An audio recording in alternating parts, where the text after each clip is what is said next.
بسم اللہ الرحمن الرحیم واعتصموا بحبل اللہ جميعا ولا تفرقوا صدق اللہ مولانا العظیم۔ محترم حاضرین، میں نے قرآن مجید کی ایک ناتمام آیت پڑھی ہے، اس کو دوبارہ تلاوت کر دیتا ہوں، پھر اس کا ترجمہ اور کرتا ہوں، پھر اس سے متعلقہ مضامین جو اللہ نے توفیق دی ہے آپ کے سامنے پیش کرتا ہوں۔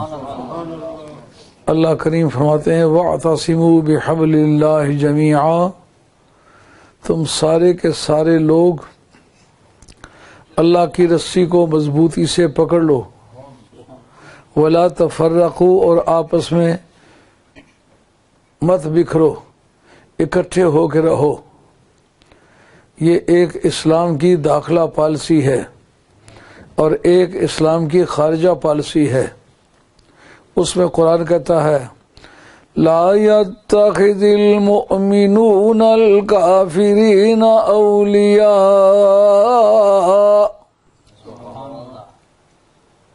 وَمَن يَفْعَلْ ذَلِكَ فَلَيْسَ مِنَ اللَّهِ فِي شَيْءٍ۔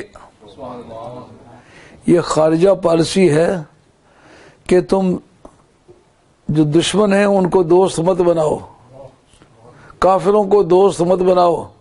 تمہارے اور کفار کے درمیان ایک حد فاصل ہے، وہ کیا ہے؟ کبھی کفر اسلام کا ہمدرد نہیں ہو سکتا، کبھی مسلمانوں کی خیر خواہی نہیں کر سکتا، دلی دوستی کی اجازت نہیں ہے، اور دنیاوی معاملات میں، تجارت میں، لین دین میں وہ دوستی نہیں کہلاتی۔ اور لا تتخذوا عدوی وعدوکم اولیاء، یہاں اس پہلی جو آیت پیش کی ہے اس میں رب کہتا ہے کہ تم کافروں کو اپنا دوست مت بناؤ۔ جو آدمی ان کو دلی دوست بنائے اللہ کی بارگاہ میں وہ کسی مذہب کا انسان نہیں ہے۔ اور دوسری جگہ فرمایا میرے دشمنوں کو اور اپنے دشمنوں کو تم دوست مت بناؤ، یعنی جو خدا اور اس کے رسول کا دشمن ہے تمہارا دوست کبھی نہیں ہو سکتا۔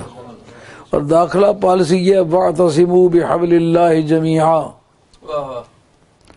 تم سارے اسلام کی رسی کو مضبوطی سے پکڑ لو۔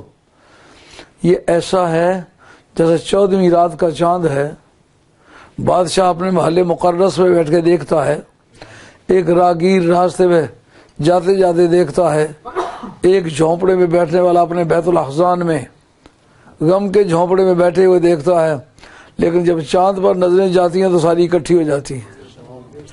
اس میں غریب، امیر، اعلیٰ، ادنا، مسافر اور مقیم، بادشاہ اور گدا، دونوں کا فرق مٹ جاتا ہے۔ اسی طرح سے تمہیں ہم ایک راستہ بتاتے ہیں وَاعْتَصِمُوا بِحَبْلِ اللَّهِ جَمِيعًا۔ اس کو سیاق و سباق کی روشنی میں مطالعہ کیا جائے تو بہت معنی عجیب و غریب نکلتے ہیں۔ گزشتہ آیات میں جو نقطہ تبلیغ ہے اس پر گفتگو ہوئی ہے کہ اے ایمان والو، تم کیوں کفر کرتے ہو اللہ کی آیتوں سے؟ اے یہود و نصارہ، تم اپنے قوم قبیلے کی زبان میں مومن کہلاتے ہو۔ اے یہودیوں اور نصرانیوں، اے اہل کتاب، لما تکفرون بآیات اللہ وانتم شہداء، تم اللہ تعالیٰ کی آیتوں سے کیوں کفر کرتے ہو حالانکہ تم اس کے گواہ ہو۔ واللہ شہید علی ما تعملون، جو تم کر رہے ہو خدا اس کو مشاہدہ فرما رہا ہے۔ اور اگلی آیت میں فرمایا یا اہل الکتاب لم تصدون عن سبیل اللہ من آمن تبغونها عوجا، اے اہل کتاب تم اس آدمی کو دین سے کیوں روکتے ہو کہ جو اللہ کی طرف جا رہا ہے، اس کے لیے ٹیڑھا پن تلاش کرتے ہو۔ اس پر حضرت امام نصفی نے لکھا ہے کہ اہل کتاب کا کفر کیا تھا۔ اہل کتاب جو تھے مثلا موسیٰ علیہ السلام کی قوم، جب تک عزیر کو اللہ تعالیٰ کا بیٹا نہیں کہا تھا اس وقت وہ اہل توحید تھے۔ عیسیٰ علیہ السلام کو ساری قوم جو ہے وہ خدا کا بیٹا نہیں کہتی تھی.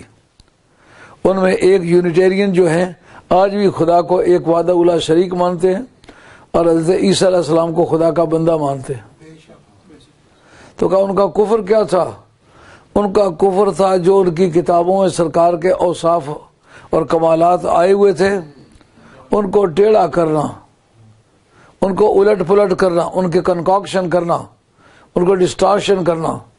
یہ کام یہ کرتے تھے، اس کو ڈسفگر کرنا، لیکن کبھی خوبی کی طرف اس کو نہیں لے جاتے تھے.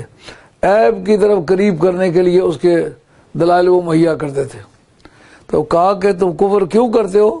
یعنی سرکار کے اوصاف کو چھپانا، بگاڑنا، ٹویسٹ کرنا، ڈسٹارٹ کرنا، کنکاکشن کرنا، انٹرپولیشن کرنا، یہ کام ہے تمہارے کفریات کے.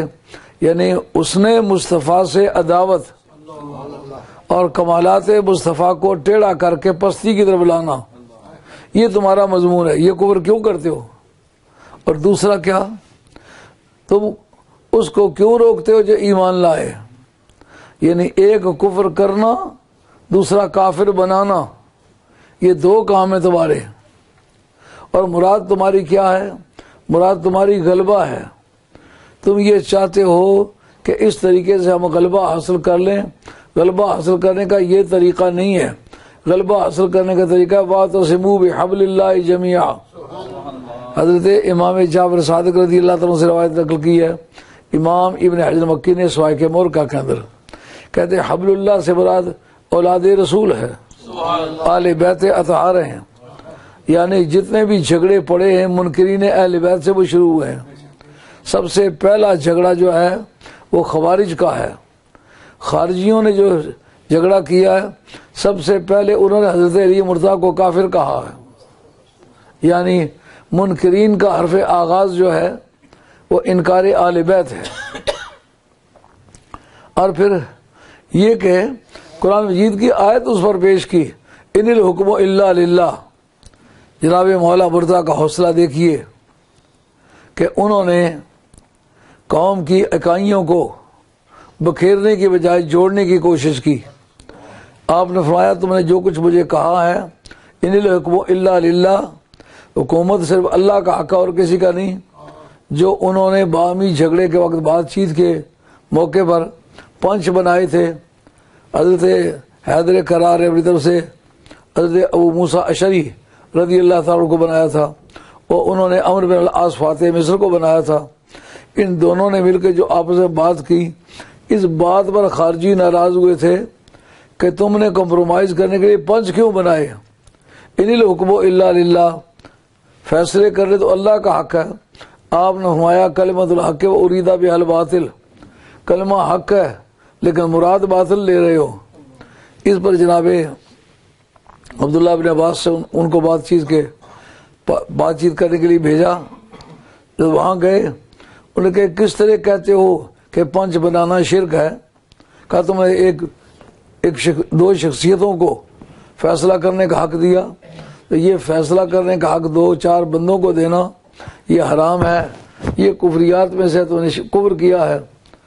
آپ نے عبداللہ بن ابن عباس رضی اللہ عنہ کہا کیا قرآن میں یہ بات موجود نہیں ہے کہ جب دو بیوی میاں کے درمیان جھگڑا ہو اور کسی طرح صلح نہ ہو سکے تو ایک عورت کی طرف سے پنچ بناؤ اور ایک مرد کی طرف سے پنچ بناؤ، وہ دونوں ان بیوی میاں کے مشورے کے مطابق بیٹھ کے آپس میں بات کریں. دونوں پنچ وہ جو فیصلہ کرے وہ دونوں جماعتیں تسلیم کر لیں. یہ پنچ بنایا کہ نہیں بنایا؟ اس میں شرک ہوا ہے. جب کوئی جانور حج کے موقع پر شکار کر لیا جائے اور اس کا معاوضہ دینا پڑے، اس کا کیا طریقہ کار ہے؟ ایسا جانور جس کی مثال کوئی نہیں. مثلا کبوتر کے بدلے میں تو کبوتر دے دیا ہے، خرگوش کے مقابلے میں خرگوش دے دیا ہے. اب مثلا نیولا ہے، حرام جانور ہے، اس کو بھی مارا، اس کا بھی جرمانہ دینا پڑے گا. فیصلہ کون کرے کہ اس کے برابر کا جانور کون سا ہوتا ہے، اس کی مارکیٹ ویلیو کیا ہے؟ اس کے لیے بھی قرآن نے کہا وہاں پنچ بناؤ، پنچ بیٹھ کے جو فیصلہ کریں اس کے مطابق اس کو جرمانہ اس پر ڈالو جس نے وہ شکار کیا ہے. یہ دونوں ثبوت قرآن کے اندر موجود ہیں یا نہیں ہیں؟ اس پر وہ خارجی عاجز ہو گئے، لیکن جناب حیدر کرار کے کفر کا رٹ انہوں نے لگائے رکھی۔ مگر واہ حیدر کرار، تو پوری روئے زمین پر نبیوں کے بعد سب سے بڑا مفتی ہے، سب سے بڑے علم والا ہے، لیکن آپ نے ان کو کافر نہیں کہا۔ آ کر مسجدوں میں بیٹھتے، حضرت مولانا مرزا تقریر کر رہے ہیں، وہ ایک کونے میں بیٹھے ہوئے بک بک کر رہے ہیں، ان الحکم الا للہ۔ تھوڑی تھوڑی دیر کے بعد جناب مولانا مرتضیٰ فرماتے ہیں کلمۃ الحق و ارید بہا الباطل، یہ کلمہ حق ہے لیکن اس سے مراد جو لی گئی ہے وہ باطل ہے۔ ان سے آپ نے پھر بات چیت کی، کہا کہ اگر ہمارے ساتھ مل کے کفار سے لڑو گے ہم مالی غنیمت میں تمہیں حصہ دیں گے، اور مسجدوں میں ذکر الہی کیا ہو تو ہم تمہیں نہیں روکیں گے، ذکر الہی کے لیے آتے ہو ہم تمہیں نہیں روکیں گے، اور اگر تم لڑنے میں پہل نہ کرو تو ہم تمہارے ساتھ نہیں لڑیں گے۔ یہ کن کے متعلق کہا؟ جنہوں نے مولا مرزا پر حملہ کیا۔ اور قرآن مجید نے یہ بتلایا کہ تبلیغ کا نقطہ آغاز کیا تھا، اوصاف و کمالات مصطفیٰ کو روکنا، ٹویسٹ کرنا، ان کو زوال کی طرف لے جانا، ان میں خوشنمائی کی بجائے بدنمائی کے پہلو اجاگر کرنا، اور کوشش کرنا کہ یہ پہلو اس میں نکلے، لوگ ہماری بات کو مانیں، سرکار کے بارے میں جو محبت کی کشش ہے وہ ختم ہو جائے، یہ ان کا موضوع گفتگو ہوتا تھا۔ اور جو آدمی مسلمان ہو گیا ہے اس کے سامنے وہ باتیں کمزوری کی پیش کر کے اپنی من گھڑت باتیں، اس کو تم کفر سے روکتے ہو۔ اب تبلیغ کیا ہوئی کہ نبی کریم علیہ السلام کے اوصاف کو مکمل کمال کے ساتھ بیان کرنا، خوبیوں کے ساتھ اجاگر کرنا، اور جو ان میں شک و شبہ پیدا کرے اس کی سرکوبی کرنا، یہ موضوع تبلیغ ہے۔ سمجھو قرآن کے انداز بیان میں تبلیغ کا نقطہ آغاز کیا ہے کہ منکر کیا کرتے ہیں؟ سرکار کے اوصاف کو ادھیڑتے ہیں، مسخ کرتے ہیں، بگاڑتے ہیں۔ تمہارا کام ہے ان اوصاف کو نکھارنا، ان کے حسن پر باتیں کرنا، ان کے حسن پر کتابیں لکھنا، ان کے حسن سے آشنا کر کے لوگوں کے دلوں کی میلیں دور کرنا، اور جس کے اندر شکوک و شبہات پیدا ہو گئے اس کو روکنا۔ ان کا کام کفر کرنا اور کافر بنانا، تمہارا کام یہ ہے اوصاف مصطفیٰ کو اجاگر کرنا، اور جس کے دل میں شک و شبہ پیدا ہو گیا اس کو دور کرنا۔ اور اس کا طریقہ کار کیا ہے؟ کہا اس کا طریقہ کار ہے وَاعْتَصِمُوا بِحَبْلِ اللَّهِ جَمِيعًا۔ یہ دولت اگر ملے گی تو خاندان نبوت سے ملے گی، وہاں جاؤ۔ اب اس معاملے نے جو دنیا میں انتشار پیدا کیا ہے، آج کوئی سے دو مسلمانوں کو اکٹھا کرنے میں بڑی دقت پیش آ رہی ہے۔ اگر آپ بیروت میں جائیں، بیٹا مسلمان ہے، باپ یہودی ہے، بیگم عیسائی ہے، ایک ایک گھر میں چار چار مذہب ہیں۔ اس کی ابتدا اسی طریقے سے ہوئی ہے، وہاں سنی اور شیعہ کا جھگڑا ہوا ہے۔ اس جھگڑے سے امریکہ نے فائدہ اٹھایا، وہاں انہوں نے اپنی یونیورسٹی بنائی، نتیجے کے طور جو قومیں ان کے پاس پڑھی ان کا یہ سارے غلط ہیں۔ مذہب کی پابندی جو ہے وہ غلط ہے۔ کوئی سا مذہب جدھر بھی آدمی کا تعلقات پیدا ہو جائیں تو وہاں بیگموں کے ذوق میں آ کے لوگوں نے اپنے تمام مذاہب چھوڑ دیے۔ تو وہ پہلے بحث سنی اور شیعہ کی شروع ہوئی، یہ شیعہ ہے، یہ سنی ہے۔ ہم دیکھتے ہیں کہ اس بارے میں ہم مقلد ہیں امام ابو حنیفہ کے، اور پورا مصر جو ہے، پورا انڈونیشیا جو ہے، پورا ملیشیا جو ہے، یہ سارے کا سارا شافعی ہے، پورا افریقہ یہ مالکی ہے، اور تمام پاکستان، ہندوستان اور رشیا کے دور دراز کے علاقے، کاشغر تک جو پہلا صوبہ ہے چین کا، اور چین کے اندر اکثریت جو ہے وہ حنفی مذہب کی ہے۔ اب دیکھنا یہ ہوگا جن کی تقلید ان سب لوگوں نے اختیار کی ہے ان کا موقف کیا تھا۔ کسی کو کافر کہنے میں، کسی کو گمراہ کہنے میں جلدی کرنا یہ صحیح نہیں ہے، کیونکہ قرآن مجید حدیث ہے، رسول پاک بخاری شریف کتاب الایمان کے اندر حدیث آتی ہے، فرمایا امرنا ان نقاتل الناس حتی یقولوا لا الہ الا اللہ، ہمیں حکم دیا گیا کہ ہم لوگوں سے جنگ کریں جب تک کہ وہ کلمہ نہیں پڑھ لیتے۔ جب وہ کلمہ پڑھ لیتے فیضا قالوا، اسموا منا دماءہم و اموالہم، جب انہوں نے کلمہ پڑھ لیا تو پھر انہوں نے اپنی جانیں بھی ہم سے بچا لی ہیں، مال بھی ہم سے بچا لیے ہیں۔ اس کا مطلب جب تک کوئی کلمہ نہیں پڑھتا اس وقت تک ہمیں اس کے ساتھ جنگ کرنے کا حق حاصل ہے، جب کلمہ پڑھ لے تو پھر اس کے ساتھ ہمارے لیے جنگ ممنوع ہو جائے گا۔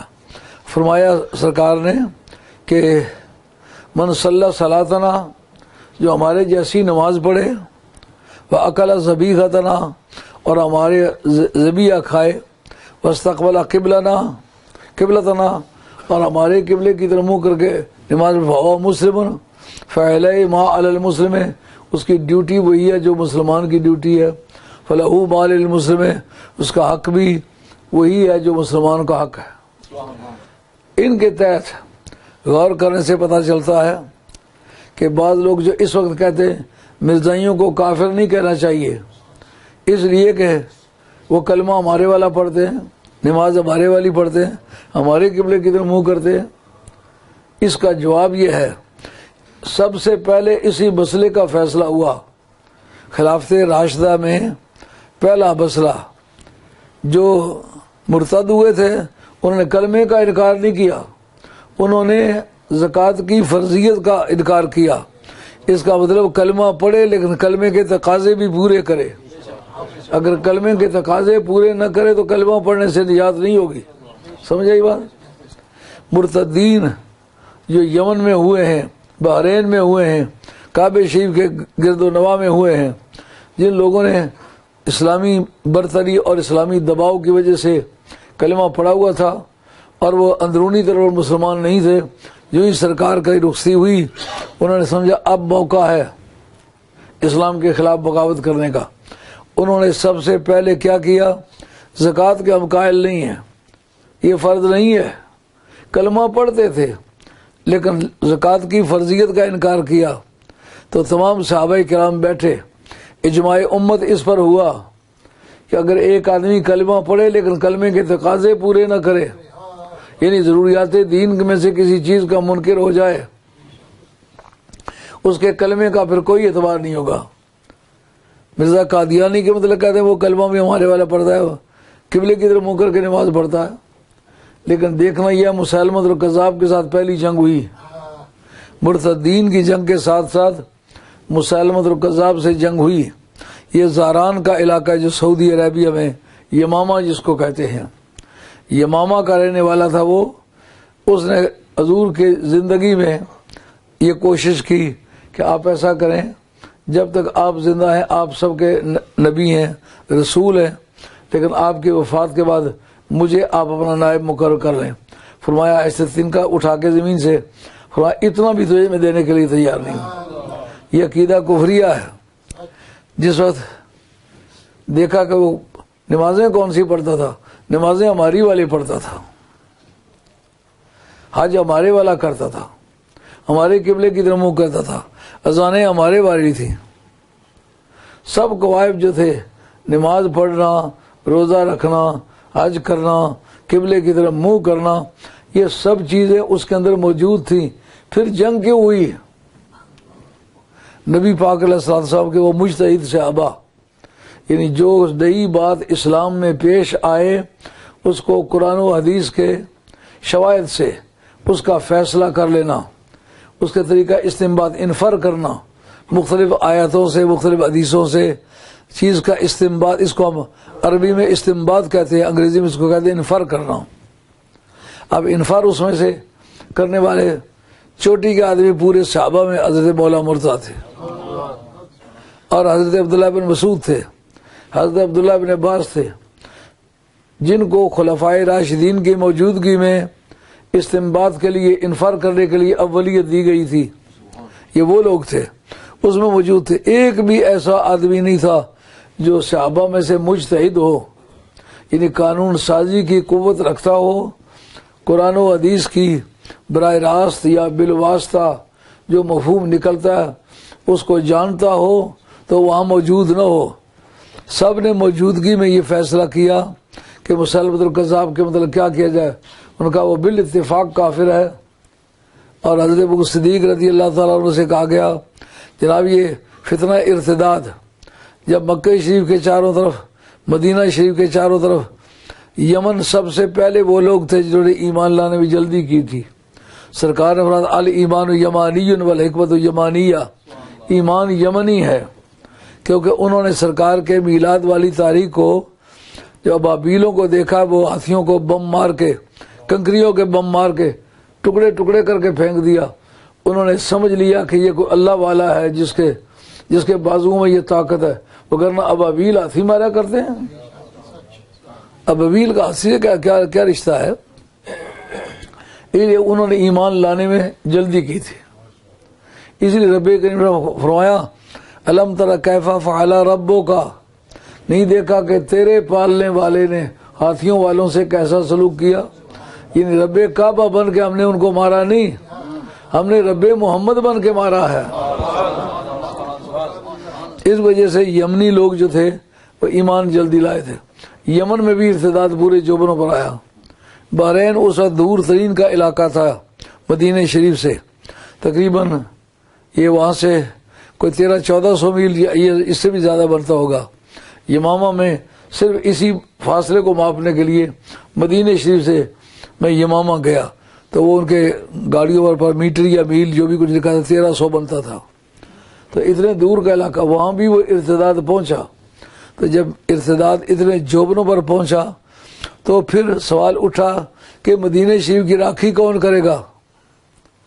تو حضرت ابوبکر صدیق رضی اللہ تعالیٰ عنہ نے یہ جواب میں کہا اگر مدینہ طیبہ کی عورتوں کی رانوں کا گوشت کتے کھا جائیں میں اس کو قبول کروں گا، لیکن نبی پاک علیہ السلام کے بعد جو مدعی نبوت ہوگا اس کو کبھی قبول نہیں کروں گا.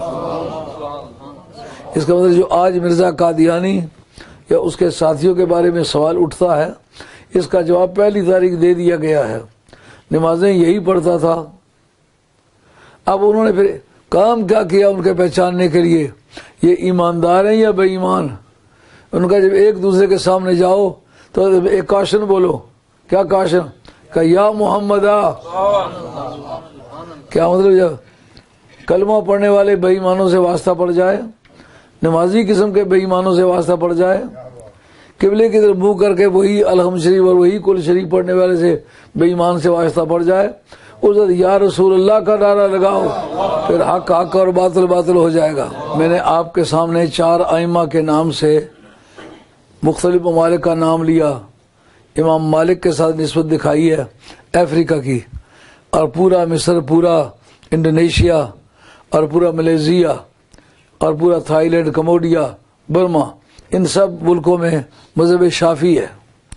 سارے ہندوستان میں سوائے مدراس کے ساحلی علاقوں کے یا بمبے کے جو ملا تھے ان کا مذہب جو تھا وہ شافعی تھا، کیونکہ یہ لوگ یمن سے ملائی کے سلسلے میں آ کے آباد ہوئے تھے، جن کو بافقی وہاں کہتے بمبے میں.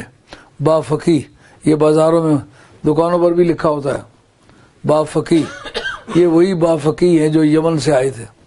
ان کے سوا پورا ہندوستان جو تھا وہ سارا انفی تھا، اور پورا رشیا انفی تھا، پورا ترکیہ انفی تھا، اور آگے کاشگر اور پورا چائنا، حتیٰ کہ مجھے جانے کا اتفاق ہوا ہے یہ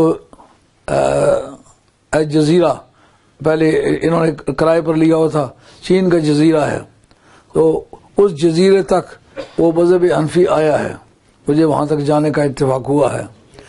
ان 4 مذہبوں کے جو امام ہیں، امام احمد بن حنبل رضی اللہ عنہ کا جو مذہب ہے وہ اکثر حجاز میں اور یہ جو علاقہ نجد کا اس میں ہے. لیکن 4 اماموں نے کیا کیا ہے؟ 4 اماموں کا مشترکہ مذہب ہے کہ اس کی حدیث لینی ہے جس کی شہادت قابل قبول ہے.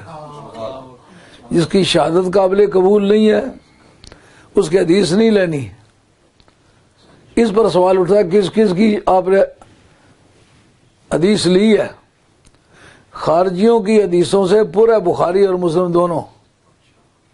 امام سیوطی رحمۃ اللہ علیہ نے تدریب الراوی شرح تقریب النووی صفحہ 238 اس کے اندر لکھا، یہ آخری پیجز ہیں اس کے، کہ مسلم اور بخاری خارجیوں کی روایتوں سے پر ہے. تو کافر کی روایت تو نہیں لی جاتی نا. اکرمہ چوٹی کا خارجیہ جو جناب حیدر کرار کا کفر اس نے پھیلایا تھا پورے افریقہ میں، اس کو بھی عبداللہ ابن عباس کے وہ روایتیں کرتا رہا. بخاری کی درجنوں سے زیادہ حدیثیں اس کی روایت کردہ ہیں. اگر کافر سمجھتے اس کو، اس کی روایتیں لیتے. خارجی، رافضی، معتزلے، درمیہ، جہمیہ، کلابیہ، عباضیہ، یہ سب فرقے ہیں جن کی حدیثیں بخاری اور مسلم دونوں کے اندر موجود ہیں. اس کا مطلب ہمارے امام ابو حنیفہ نے تو ہر آدمی کو کافر کہنے کی جسارت نہیں کی. یہ جو حنفی بھی کہلاتے ہیں، ہر اٹھتے بیٹھتے کو یہ شیعہ یہ کافر ہے، یہ وہابی ہے یہ کافر ہے، نہیں. سوائے اہل سنت کے حق پر کوئی نہیں ہے، لیکن گمراہی کا ایک درجہ کفر ہی نہیں ہے، بلکہ ایسا ممکن ہے کہ وہ حق پر نہ ہو لیکن کافر پھر بھی نہ ہو، گمراہ ہو. ان کے لیے گمراہ کا لفظ استعمال ہو سکتا ہے، لیکن کافر کہنا اس کے لیے ہے جو ضروریات دین کا منکر ہو. جو دین کے ضروری معاملات ہیں ان کا انکار کرے، کہے میں روزہ رکھنے کا قائل نہیں ہوں، میں روزے کو فرض نہیں سمجھتا، میں نماز کو فرض نہیں سمجھتا، حج کو فرض نہیں سمجھتا، یہ جملے بولے تو وہ کافر ہے، خواہ وہ نماز پڑھتا بھی ہو. لیکن جب زبان سے یہ بولے تو ضروریات دین کا منکر ہے، وہ کافر ہے. نہیں تو ہر اٹھتے بیٹھتے کو جس نے داڑھی منڈا دی وہ مسلمان نہیں رہا، جس نے بودی رکھ لی وہ مسلمان نہیں رہا. یہ خطا ہے اس کی. اصل زندگی وہ ہے جو حضور نے دی ہے، لیکن اس سے پھسلنے پر کفر تک پہنچ جانا یہ ضروری نہیں ہے. ایسا ممکن ہے ہدایت پر نہ ہو پر کافر بھی نہ ہو. ہماری زندگی کی پالیسی اس پر گزری ہے جس کو قرآن و حدیث کی روح سے صحیح سمجھا ہے. اگر ہم ان پڑھ ہوتے تو پھر تو ہمارے سامنے فیصلہ کرنا ممکن ہی نہ ہوتا. جس وقت ہم نے یہاں سے لے کر کے نبی کریم علیہ السلام کے عہد تک، سرکار کے صحابہ کے دور تک سب لوگوں کو تحقیق کیا، ان کا مذہب کیا تھا، عقائد کی ساری کتابیں پڑھی ہیں. تو ان کا اگر ایک آدمی نے 99 وجوہات کفر کی پائی جاتی ہیں اور 1 وجہ اس کے ایمان اور اسلام کی پائی جاتی ہے، تو اس 1 وجہ کی بنیاد پر آپ اس کو مسلمان کہنے کے پابند ہیں، کافر کہنے کی اجازت نہیں. یہ کس کا فتویٰ ہے؟ یہ امام ابو حنیفہ کا فتویٰ ہے. اور پھر ایک بڑا پرنسپل، جن چیزوں کا ذکر اسلام میں داخلے کے وقت کیا جاتا ہے انہی کے انکار سے آدمی کافر ہوتا ہے. یعنی جو چیزیں انسان کو اسلام میں داخل کرتی ہیں انہی میں سے کسی کا انکار کرنے سے آدمی کافر ہوتا ہے. یہ ذکر ہے کہ تو فلاں فلاں صحابی کو مانتا ہے کہ نہیں، فلاں فلاں کو افضل مانتا ہے کہ نہیں، یہ کہتے ہو؟ نہیں کہتے ہو نا. اس کا مطلب یہ ضروریات دین میں سے نہیں ہے. افضلیت ایک ایسا مسئلہ ہے جو ضروریات دین میں سے نہیں ہے، نہ اس مذہب میں نہ سابقہ مذاہب میں. ہمیں کافی محنت مشقت کرنی پڑی ہے کیونکہ مولانا لوگوں نے کفر کا بازار گرم کیا ہوا ہے.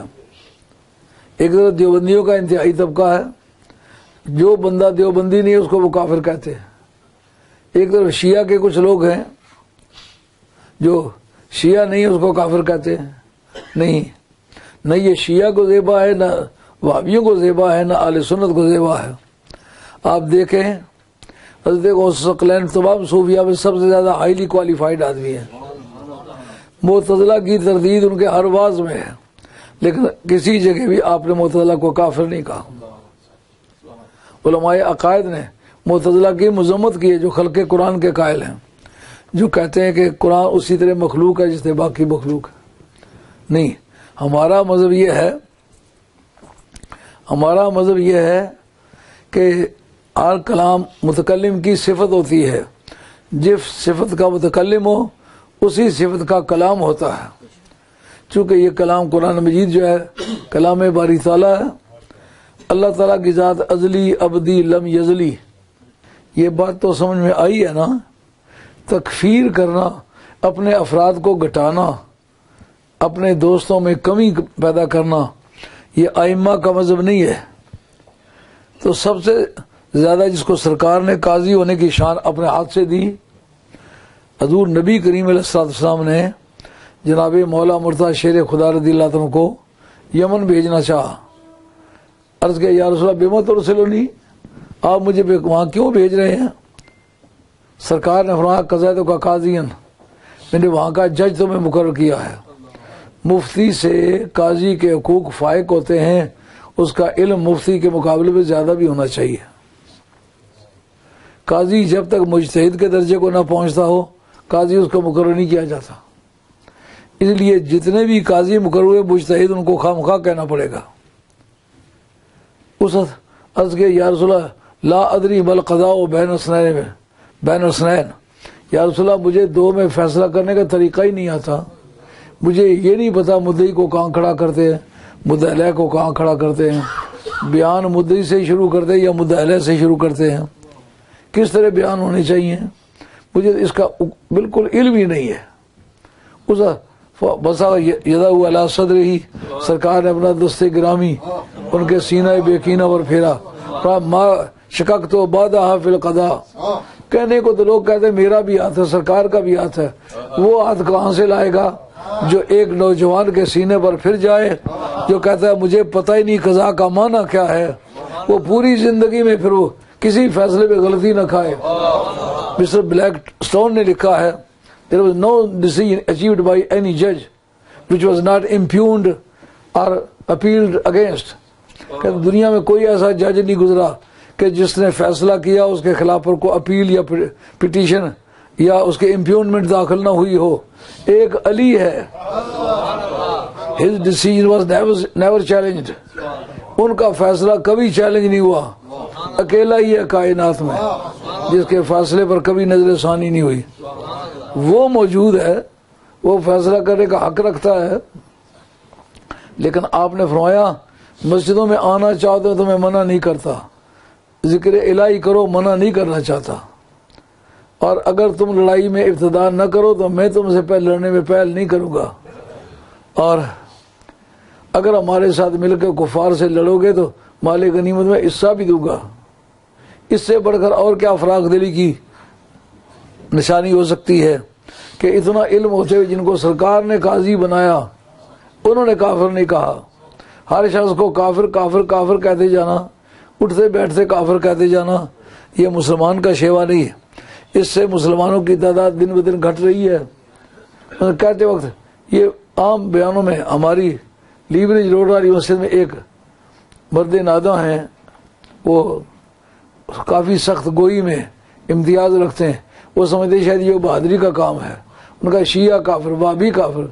تو بعد میں نے ان سے پوچھا، میں نے کہا سعودی عربیہ کا ووٹ آپ اسلامی امداد کے لیے استعمال کرتے ہیں کہ نہیں کرتے؟ ان کا مجھے نہیں پتا۔ میں نے کہا بین الاقوامی طور پر جب پاکستان کو مسلمانوں کے ووٹ ضرورت پڑے تو سعودی عربیہ کا ووٹ استعمال کرتے ہیں کہ نہیں کرتے؟ آپ کو بہتر پتا۔ میں نے کہا کرتے ہیں۔ اگر ان کو کافر کہہ دو تو پھر وہ ووٹ کس طرح استعمال کرو گے؟ ابھی تم نے شیعہ کو کافر کہا ہے، آپ یو این او میں یہ ووٹ استعمال کرتے ہیں کہ نہیں کرتے؟ جی کرتے ہیں۔ ان کو یہ بھی نہیں پتا تھا کرتے ہیں کہ نہیں کرتے، میں نے ان کو بتایا کرتے ہیں، اور تمہارے اس جملے سے یہ ساری صفیں ٹوٹ رہی ہیں۔ اگر تمہاری کوئی اور تقلید کرے گا تو وہ بھی اسی طرح مسلمانوں کو نقصان پہنچا رہا ہوگا۔ تو وَاعْتَصِمُوا بِحَبْلِ اللَّهِ جَمِيعًا، سارے مسلمان اکٹھے ہو کے رہو، اور اکٹھا ہونے کا فارمولہ کیا ہے؟ تم اولاد رسول سے وابستہ رہو، اور پورے عالم اسلام میں حضرت حیدر کرار سب فقہا کے استاد ہیں کہ نہیں؟ اب اگر اہل بیت سے کو وابستہ ہوگا تو علی کو نکال کے کرے گا؟ ساری رات یزید کے فضائل بیان کرتے رہو تو خوش رہتے ہیں، علی کا نام لے لو تو سانپ کاٹ کھاتا ہے۔ حیرت ہوتی ہے یار، یہ کس مذہب کے آدمی ہیں؟ یار دارا بودنو ہو پہ سکندر داشتن، امام ابو سے ہٹ جاؤ گے؟ نہیں، امام ابو کو امام شافعی کہتے ہیں کل الناس عیال علی ابی حنیفہ فی الفقہ، کا قانون کے متعلق دریافت کرنا ہو تو پورا عالم اسلام امام حنیفہ کا محتاج ہے۔ یہ تو امام شافعی کا قول ہے، اور امام مالک رحمۃ اللہ تعالی علیہ ان کے ایک واسطے سے امام حنیفہ استاد بنتے ہیں، اللہ عادل قیاس۔ اس کے بعد امام محمد باقر ہیں، امام محمد باقر امام حنیفہ کے بھی استاد ہیں، امام مالک کے بھی استاد ہیں، امام شافعی کے بھی بالواسطہ استاد ہیں، امام احمد حنبل کے بھی بالواسطہ استاد ہیں۔ اہل بیت کو نکال کے جاؤ گے کہاں وہ کون سا مذہب ہے جو اہل بیت سے بالا سیدھا حضور تک جاتا ہے؟ تمہاری لا علمی جو ہے وہ عیب ہے۔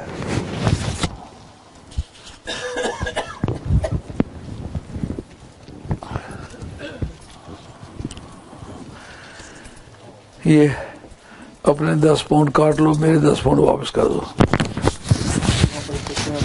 اچھا ٹھیک ہے۔ عرض ہے کہ یہ ترجمہ حضرت امام جعفر صادق نے کیا ہے۔ مہربانی، شکریہ۔ تو امام جعفر صادق ایک ایسا فنی قسم کا استاد ہے جس کی تحقیقات جو ہے وہ پوری دنیا میں گھوم رہی ہیں، آج تک ان کو چیلنج نہیں کر سکا۔ امام جعفر صادق رضی اللہ عنہ سے پوچھا گیا، بتائیے، کل یا عبادی الذین اسرفوا علی انفسہم لا تقنطوا من رحمت اللہ، اے میرے وہ غلاموں، یا رسول اللہ کہہ دو، اے میرے وہ غلاموں جنہوں نے اپنی جانوں پر ظلم کیے ہیں، اللہ تعالیٰ کی رحمت سے نا امید مت ہو۔ آپ سے پوچھا گیا کہ کیا آپ بھی اس آیت سے امید رکھتے، توقع کرتے کہ اس سے بھی آپ کو حصہ ملے گا؟ آپ ہم اس آیت سے اپنے بارے میں کوئی رعایت کی توقع نہیں کرتے۔ کہا کس طرح نہیں کرتے؟ ان کا اس کا مخاطب ہم ہیں ہی نہیں، اس کی مخاطب امت ہے، یہ امت کی خصوصیت ہے۔ کس طرح مخاطب نہیں ہے؟ کہا کل کہہ دے اے محبوب، کل رپورٹنگ ورب ہے، آگے یا عبادی سے رپورٹڈ سپیچ ہے۔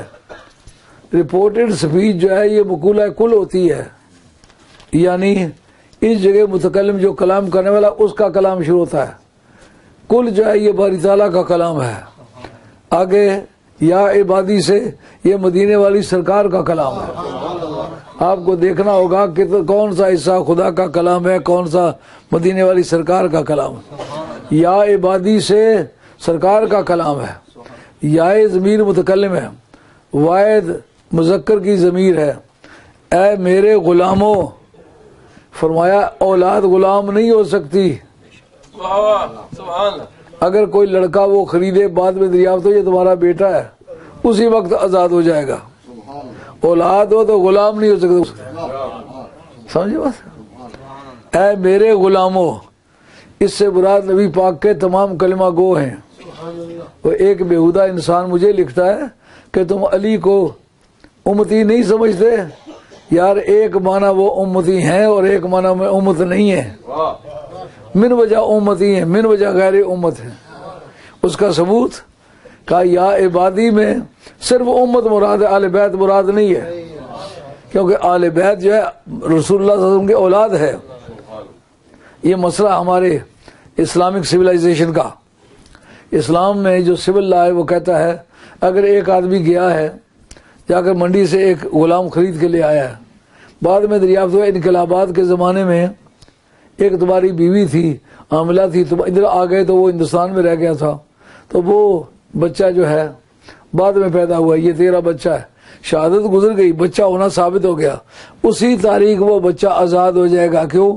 باپ اپنے بیٹے کو غلام نہیں بنا سکتا، غلام بیٹا نہیں ہو سکتا، بیٹا ہو تو غلام نہیں ہو سکتا۔ تو اس کے جواب میں حضرت امام جعفر صادق فرماتے ہیں کہ عبادی جب کہا ہے تو اس کا مخاطب آل رسول نہیں ہے، اس کا مخاطب جو ہے وہ امت محمدیہ ہے۔ تمام ائمہ جو اس وقت موجود تھے اشش کر اٹھے، ان کا اے امام جعفر صادق یہ تیری اپنی تحقیق ہے جس کو ہر طرح ماننا پڑے گا، اس طرح کہ جب 2 دونے 4 ہوتے ہیں اس میں کوئی غلطی کا احتمال نہیں، اس لیے آپ یہ سمجھ۔ آپ کیا پھر امید کرتے ہیں؟ آپ کس آیت سے امید کرتے ہیں؟ ان کا ہم اس سے امید کرتے بلا سو یعطی کا رب کا فترضا، اے میرے محبوب رب تمہیں اتنا دے گا کہ تم خوش ہو جاؤ گے۔ یعنی دینا ہمارا کام ہے، راضی کرنا ہمارا کام ہے، روٹھنا تیرا کام ہے۔ تو روٹ کے دیکھ، ہم تمہیں راضی کر کے دیکھتے ہیں، دیکھتے کہ آخر فتح کس کو ملتی ہے۔ تم روٹنے میں کامیاب ہو جاتے ہو یا ہم راضی کرنے میں کامیاب ہو جاتے آپ نے فرمایا میں رب سے کبھی راضی نہیں ہوگا جب میرا ایک بھی فرد آل بیت دوزخ میں ہوگا، میں کبھی راضی نہیں ہوگا۔ کہا ان کے راضی نامے کی حد تک ہے بحث، ان کے اعمال اور نیکیوں کی بحث نہیں ہے، سرکار کے راضی نامے کی بحث ہے۔ ہم اس آیت سے امید کرتے ہیں۔ تو اس لیے پوری عالم اسلام کو اگر آپ چیک کریں، دیکھیں کہ جتنے مدرسے طریقت کے، قادری، چشتی، نقشبندی، سہروردی، یہ چاروں حضرت علی مرتضیٰ سے شروع ہوتے ہیں۔ یہ بات سراسر غلط ہے کہ خاندان نقشبندیہ کا سلسلہ جناب ابوبکر صدیق رضی اللہ عنہ سے شروع ہوتا ہے، اس لیے کہ حضرت امام جعفر صادق جو ہیں وہ جس گھر میں پیدا ہوئے ہیں وہ اس وقت کے لحاظ سے سب سے امیر ترین گھر تھا، اور ان کے والد صاحب محمد باقر جو تھے وہ زندہ تھے۔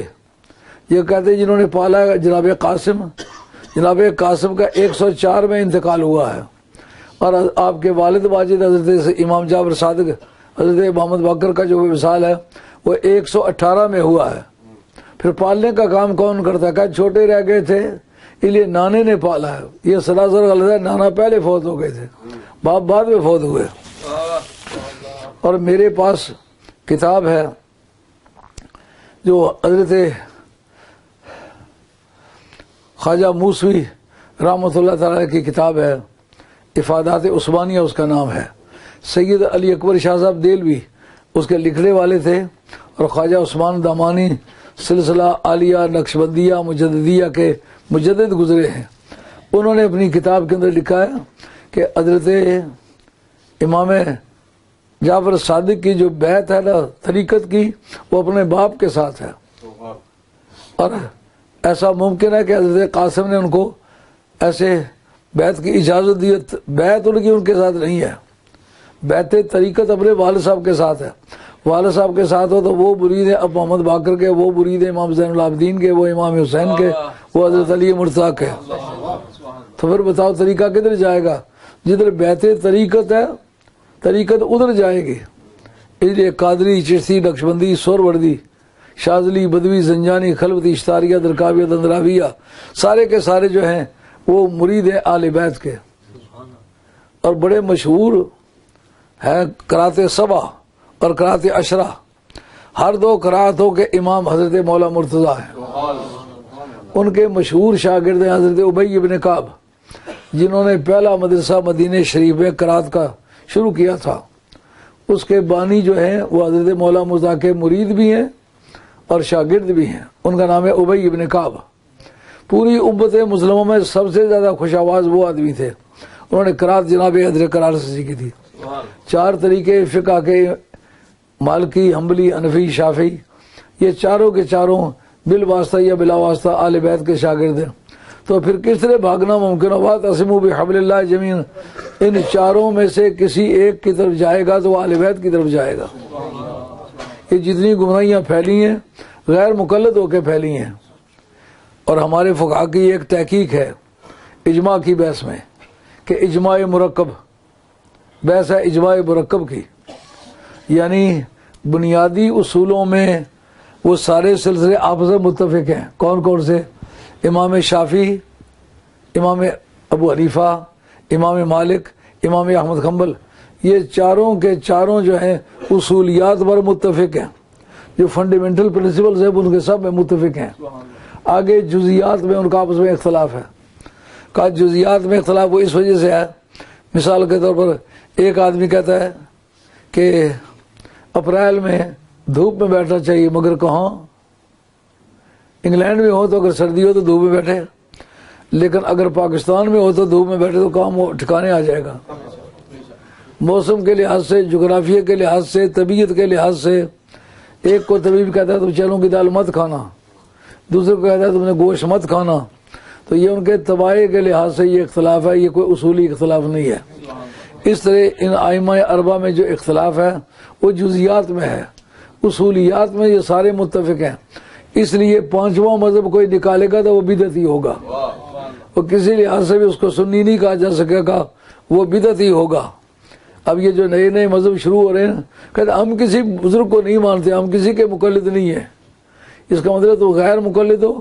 غیر مقلد یقیناً بدعتی ہوتا ہے لیکن وہ کافر نہیں ہوتا. ہم اس کے کفر کے حامی نہیں ہیں. ہم کہتے ہیں سوائے اہل سنت کے کسی کا دین مکمل نہیں ہے. اور جیسا دین مکمل نہیں ہے تو یہ ضروری نہیں کہ وہ کفر کو پہنچ جائے. ایسا ممکن ہے کہ دین مکمل بھی نہ ہو لیکن کافر بھی نہ ہو. مسلمانوں کو کافر کہنے کی جسارت کرنا یہ اسلام کی تعداد کو کم کرنا ہے اور مسلمانوں کی قوت کو کمزور کرنا ہے. اس لیے ایمانداری اور پیار کے ساتھ لوگوں کو اسلام سکھاؤ. سرکار کے اوصاف و کمالات بیان کرو, سرکار کے معجزات بیان کرو, سرکار کا اس نے ظاہری ذکر کرو, اس نے باطنی ذکر کرو, تاکہ اس کا دل بہلے اور وہ سرکار کی طرف آ جائے. تو مسلمانوں کو ادھیڑنے کا کام یہ تو صحیح نہیں ہے. حضرت والی بغداد شہنشاہ جیلان ایک دن واز فرما رہے, بارش آ گئی ہے تو اجتماع بکھرنے لگا. آپ نے کہا اللہ میں تو تیرے محبوب کی تعلیمات کے لیے لوگوں کو اکٹھا کرتا ہے تو بکھیرتا ہے. کہتے جو قطرے فضا میں تھے کھڑے ہو گئے جب تک حضور کا واز ختم نہیں ہوا. یعنی امت کے بکھرنے کو والی بغداد شہنشاہ جیلان کی درخواست پر اللہ تعالیٰ نے وہ معنی دور کر دیا جن کی وجہ سے وہ بکھر سکتے تھے. مسلمانوں کو اکٹھا کرنا خوبی ہے, مسلمانوں کو بکھیرنا خوبی نہیں ہے. اب میں اجازت چاہتا ہوں. اب